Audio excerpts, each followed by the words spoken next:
committee will come to order. The purpose of this hearing is to receive testimony from an array of witnesses impacted in different ways by the crisis at our southern border. I now recognize myself for an opening statement. Good morning and welcome to the Committee on Homeland Security's first official hearing of the 118th Congress. I want to thank all of our witnesses for being here today for this important hearing titled, "Every State is a Border State, Examining Secretary Mayorkas's Border Crisis." The homeland, our homeland, faces an unprecedented crisis along our southwest border. This crisis threatens the safety of all American families, no matter where they live in the United States. Criminals, weapons, trafficked persons, and illicit narcotics are pouring across our borders in record numbers. Make no mistake, this crisis is a direct result of Secretary Mayorkas's open borders policies he began implementing on day one. In 2021 alone, the administration eliminated or began to shut down 89 successful border security policies leading to the current chaos. The Mayorkas border crisis is enriching cartels and human traffickers. Violent cartel and gang activity is significantly increasing throughout the United States, and illegal drugs continue to pour over the border in massive quantities. The picture you see behind me is of a woman who was raped and scalped by the drug cartels. Her body was dropped at an elementary school in Texas. Today, you're going to hear how the cartels move people into our country for a price. And in many cases, that price is paid with forced criminal activity operating from stash houses inside the United States. When the illegal alien trafficked by the cartels refuses to comply, this happens to them. Further, the leading cause of death for Americans aged 18 to 45 years old is now fentanyl. Our country now faces record fatalities from drug overdoses, eclipsing 100,000 deaths, 71,000 from synthetic opioids alone. As a result, families and communities have been utterly devastated. Our first witness today, Rebecca Kissling, lost two sons, Caleb, 20 years old, and Kyler, 18 years old, to fentanyl poisoning in 2020. Sadly, there are thousands of parents just like Rebecca who are grieving the loss of their children to this deadly drug. In my hands are letters written to this committee from grieving parents across our nation who have lost a child to fentanyl poisoning. Some of these moms are here today. No parent should have to go through what Rebecca and these other parents went through.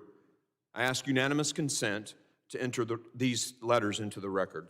So ordered. Last week, along with Vice Chairman Guest and Subcommittee Chairman Higgins, I led a group of members to the border where we saw this crisis firsthand. While touring the El Paso port of entry, we witnessed a car attempting to smuggle illicit narcotics into the homeland. If not for our brave CBP officers, these drugs would have headed straight to American homes. However, Secretary Mayorkas asserts that he has maintained operational control of the border. He has said as much in this committee under oath. He and the administration, and I'm guessing you'll hear this disinformation from some of our colleagues across the aisle today, that fentanyl seizures are up, which they are, and that fentanyl is thus not getting into the country. The implication is somehow that all the fentanyl comes through ports of entry. However, I have here a photo of 232 pounds of fentanyl seized inland, missing the ports of entry, bypassing the ports of entry. That's enough to kill 50 Americans. I'd like to also enter this into the record. Unanimous consent, so ordered. Well, here's just one video from a rancher on the border. Let's play the video, please.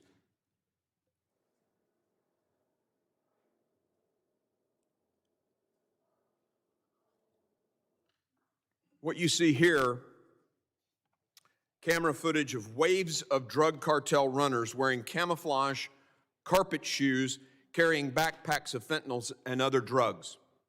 They walk into the country, go to drop sites, loaded into vehicles, and the drugs are shipped all over the United States. The cartels are very strategic. They neutralize CBP by having mass waves of coyote-paid people overwhelm the crossing sites, causing CBP to thin the rural areas so that they can process the mass waves of people at the crossing sites. Then, the cartels pour across the border. If fentanyl's being stopped at the crossing sites, why has the street price of a hit of fentanyl gone from $95 in January of 2021 to $28 just last month? It's supply and demand, simple supply and demand. And this data comes from sheriffs in my home state of Tennessee, hundreds of miles from the border. Mayorkas was lying when he said he had operational control of the border, and the fentanyl is killing Americans. Let me be clear, Mayorkas lied, and Americans are dying. Here are the images, just a few images, and I say just a few because there are hundreds just like this. Fentanyl seizures in my home state of Tennessee, weapons, cash, drugs. I'd like to take a moment, too, and recognize the sacrifices of our hard work and courageous, overworked, understaffed frontline agents and officers who stand guard at our nation's border every day, often in dangerous and unforgiving environments while being constantly villainized by this administration and the hard left. I want to thank the Democrats who, at least in the private halls of this building, will admit this is a crisis. And I want to let the American people know that there are some on the other side of the aisle in quiet whispers who will say it's a tragedy. I just wish they'd say it out loud, because this is killing Americans. We must reestablish control of our southern border and take it back from the murderous drug cartels. I'd also like to thank our state and local leaders who have an essential role in defending our nation's homeland, such as our second witness, Sheriff Mark Lamb of Pinal County, Arizona. Pinal County is not considered a border county. The county is 55 miles from the U.S.-Mexico border, yet the sheriff has had to devote most of his resources not to protecting his community, but to recovering and apprehending illegal border crossers who are being trafficked. This is a direct result of Secretary Mayorkas, who since day one has opened the border to bad actors, including transnational criminal organizations. Finally, I'd like to welcome the third witness I invited, Dr. Robert Trenchel. The president and CEO of Yuma Regional Medical Center, Dr. Trenchel manages the only acute care hospital in the area. As a former healthcare CEO, I know how tough that is in normal times. But in a 12-month period from December 2021 through November 2022, Dr. Trenchel estimates that his team has delivered over $26 million in uncompensated care to migrants. That's an astronomical figure. It's happening all across the country. Clearly, it's worse in his border town. But with 4.7 million migrants who need health care, everyone pays higher insurance premiums, as this care has ultimately got to be paid for. Under President Biden and Secretary Mayorkas, every state is a border state. In my home state of Tennessee, there were 2,734 fentanyl deaths in 2021. In North Carolina, 4,041, 77% of which were fentanyl. And in New York State, there were 4,946 opioid deaths, again, much of which is attributed to fentanyl. All these states are not on the southwest border, but they are severely impacted by the Mayorkas border crisis. All of these states have at least one representative who sits on this committee. This hearing should be a wake-up call for committee members to end the madness and work together to secure our southern border. Our colleagues across the aisle must acknowledge the humanitarian tragedy at our borders and the increasing threat that the Mayorkas border crisis places on every congressional district in this nation. We are the Committee on Homeland Security. We must secure our homeland now. With that, I yield back and recognize the ranking member for his opening remarks. Thank you, Mr. Chairman. Mr. Chairman, I'm pleased the committee is holding its first hearing of the 118th Congress. However, I would note that while Republicans are using this hearing to criticize Secretary Mayorkas for the challenges at our border, challenges, I might add, that go back decades and will never be addressed without fixing our broken border system. The majority has offered no solutions of its own.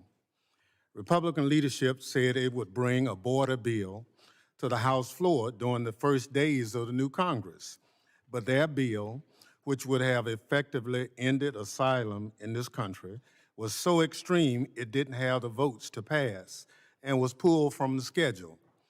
The gentleman from Texas, Mr. Gonzalez, a Republican member of this panel who represents a border district, called the bill anti-American and not Christian, and I agree. America has long welcomed those coming to our shores seeking protection from persecution, and we are a better nation for it. Turning our backs on asylees would be turning our backs on who we are as a country. It would also be bad for border security, since having a system for people to apply for asylum helps border management and allows law enforcement to focus on real border security threats.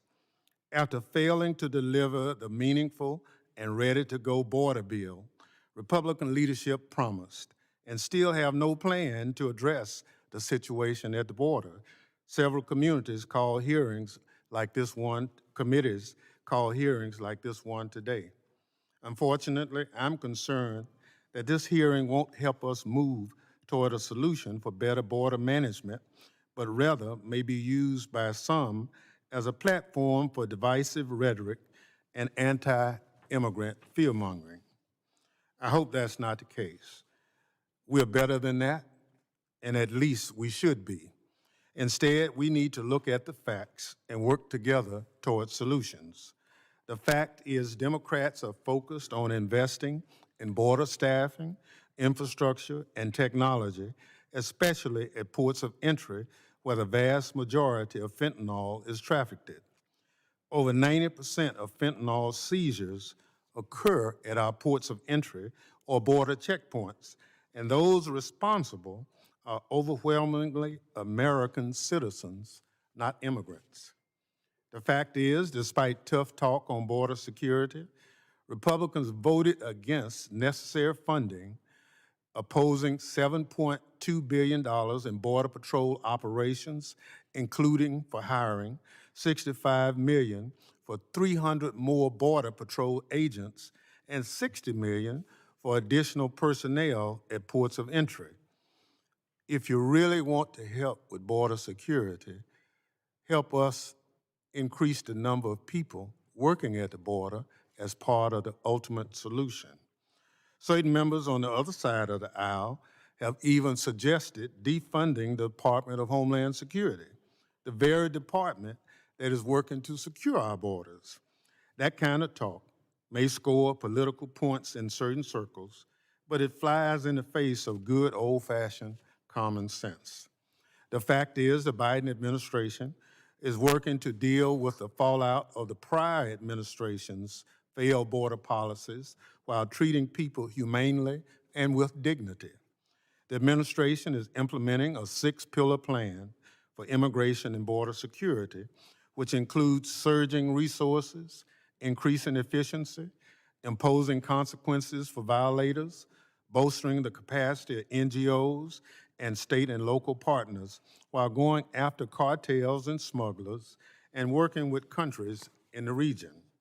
The administration has also created a new legal pathway for Cubans, Venezuelans, Haitians, and Nicaraguans who make up almost a third of those currently being encountered at the border, to encounter the U.S. on a 2-year parole after an application is made and approved. Providing this openly pathway is already showing results at the border. Border Patrol encounters with nationals of those 4 countries declined by 95% in January. The fact is the Biden administration is working to reunite hundreds of families who remain separated years after the Trump administration took children from their parents at the border, a policy that will be a permanent stain on our country's conscience. Certainly, more remains to be done. I believe the solution to our longstanding border challenges is for Congress to finally fix our broken immigration system and expand legal pathways of migration for vetted individuals who want to contribute to our society. Doing so will allow border personnel to focus on real threats to the homeland security, but put human smugglers out of business and help ensure migrants are treated with dignity, goals everyone should agree on. But a question remains: do we want to finally overcome our border challenges, or do we want to use this issue for partisan attacks? I guess we'll see in today's hearing. I thank the chairman and look forward to our discussion today, and I yield back. Thank you, Ranking Member. Other members of the committee are reminded that opening statements may be submitted for the record. I'm pleased to have a distinguished panel of witnesses before us today on this very important topic. I ask that our witnesses please rise and raise their right hand. Do you solemnly swear that the testimony you will give before this committee today, the Committee on Homeland Security of the United States House of Representatives, will be the truth, the whole truth, and nothing but the truth, so help you God? Thank you. You may be seated. Let the record reflect that the witnesses have answered in the affirmative. Thank you. I'd now like to formally introduce our witnesses to everyone today. Ms. Rebecca Kiesling is a family law attorney from Michigan who tragically lost her two sons, Kyler and Caleb, to fentanyl poisoning. We extend our condolences and thank her for being here. The Honorable Mark Lamb is Sheriff of Pinal County, Arizona. Sheriff Lamb oversees a county the size of Connecticut and has worked diligently to keep its population safe from the many effects of the border crisis. Mr. Robert Trenchel is President and CEO of the Yuma Regional Medical Center in Yuma, Arizona. Dr. Trenchel brings nearly 20 years of healthcare experience and medical management experience and currently oversees the hospital overflow created by the flow of illegal migration. Dr. David Beer, am I pronouncing your name correctly? Beer, like the beverage. Cool. Mr. Beer is the Associate Director of Immigration Studies at Cato Institute, focusing on border security and immigration. I thank all the witnesses for being here today, and I now recognize Ms. Kiesling for 5 minutes to summarize her opening statement. Chairman Green, Ranking Member, pardon me? Chairman Green, Ranking Member Thompson, and distinguished members of the committee, I'm Rebecca Kiesling. I'm a mother. I'm the mother to Caleb and Kyler, as well as 3 teenage daughters. Our family's been through a lot. I lost my 2 sons. Caleb was age 20 and Kyler was age 18 on July 29th of 2020. It was absolutely a perfect storm. There was also a 17-year-old girl, Sophia Harris, who died along with them. And the drug dealer, Lorenzo Brabo, was spared by Narcan. And he ended up getting 8 to 15 years for killing 3 people. Because to the law enforcement, this was a breakthrough case. My former law partner, her husband is a sheriff deputy, he's a detective in the next town over. He tells me he's got a stack. Every day there's a stack of dead people. And there's no leads.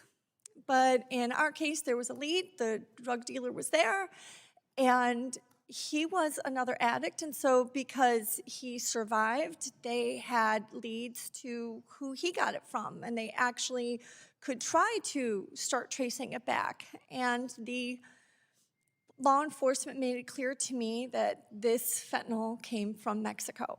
It came from our southern border. I didn't know what fentanyl was. I didn't know what Narcan was. I had heard of the opioid epidemic. I thought, people are getting prescription drugs and getting addicted and then getting it on the streets and that it affects their ability to work. I didn't know that people were dying. I didn't know that my boys were taking anything that could kill them. They didn't think that they were either. They thought that they were safe with pills, and I'm going to read some statements from my sons that they wrote shortly before their deaths, and you'll see that that's exactly the case. But the government knew. The government's known for years and years. The year my son Caleb was born, 2020, there were roughly 20,000 drug-related deaths in the United States. The year they died, it was 2000, it was the year he was born. And the year that they died, 2020, there were over 100,000. For 2021, almost 110,000. The CDC I saw yesterday says that fentanyl deaths rose 22% from 2020 to 2021. I mean, it's unbelievable. You would think that one death from fentanyl coming across our southern border would be enough to sound the alarm. And my kid's story was high profile because 3 young people died. There was another child from our hometown who died the same day. It wasn't in the news. You don't hear about it because it was just one death. So it wasn't like extraordinary. I found out from the funeral home that they have tons of these cases regularly. I'm from Rochester Hills, Michigan. We were, in Money Magazine, ranked in top 10 cities live in America a few years ago. Our school is top 5 in Michigan. But this all started at the schools. And the law enforcement are doing all they can, but they usually don't have leads. You have to stop it from its source. Now, if we had Chinese troops lining up along our southern border with weapons aimed at our people, with weapons of mass destruction aimed at our cities, you damn well know you would do something about it. We have a weather balloon from China going across our country. Nobody died, and everybody's freaking out about it. But 100,000 die every year, and nothing's being done. Not enough is being done. Numbers are going up, not down. And you talk about children being taken away from their parents. My children were taken away from me. 100,000 Americans every year are having their children, 200,000 because it's both parents, right? Are having their children taken away from them. This should not be politicized. It's not about race. Fentanyl doesn't care about race. You talk about welcoming those crossing our border, seeking protection. You're welcoming drug dealers across our border. You're giving them protection. You're not protecting our children. I'm in support groups on Facebook where there's thousands of parents who have lost their children. Every day, faces are added. It's dehumanizing. It's demoralizing. There's parents who are, they paint the chairs purple, and they kind of make shrines for their children. And I see those purple chairs because purple is the, color for a drug death. And I don't use the term drug overdose because this was not an overdose. This was murder. My children got fake Percocets that were fentanyl. There was no Percocet in it at all. And it's a homicide, not overdose. But they have these purple chairs. And I saw that and I thought, I don't ever want to have purple chairs. I don't need a reminder. I don't want to remember my sons for how they died. I want to remember them for how they lived. But I'm here testifying today because there are other people who need to remember. I don't need a purple chair in my house. Congress needs a purple chair. The White House needs a purple chair to never forget about all those who are being slaughtered. This is a war. Act like it. Do something. My son Kyler, shortly before he died, this is what he wrote. And I want to share their writing so they can have a chance to testify. He wrote his goals. Number 1, stay away from drugs and alcohol. It's not worth it. 2, surround myself with good influence people. 3, stay away from nicotine. 4, treat people with more respect. Don't burn bridges. 5, find another method to cope that works for me. 6, get closer with Jaden. 7, start doing something physical to get in shape. 8, start working a lot to stay focused. 9, finish school. And he did. The day before he died, he graduated. 10, have a better relationship with my parents. 11, do anything and everything to better myself and my health. 12, listen when told to do something. 13, don't F up Probo or I'll have a felony on my record. 14, report to any and every drug test. 15, don't follow my birth mom's steps. 16, be there for my brother, my only blood brother. 17, I can do anything that I put my mind and effort to. Okay, I'd like to have the photos of my sons shown. I have just a few photos that you can see, again, to put a face to this issue. This is not just a concept. We also found Caleb's testimony he wrote out weeks earlier because he wanted to start speaking in schools and to tell other kids why not to do drugs, why not to ever try it. He said, my name is Caleb Kiesling. I'm 20 years old. I have dabbled in drugs. I've never touched crack, meth, or heroin as I have grown up watching my birth mother ruin her life and watch all her friends pass away from heroin overdoses. And I've also growing up hearing how destructive those 3 substances are, so I've stayed away from them and do not see myself ever trying them. Again, he thought he was safe. He didn't want to die. He says, I was an athlete. I played soccer from a young age all the way up until my junior year. I got A's in school, was student council president, and ended up graduating early. And I've held a full-time job since I was 16 years old.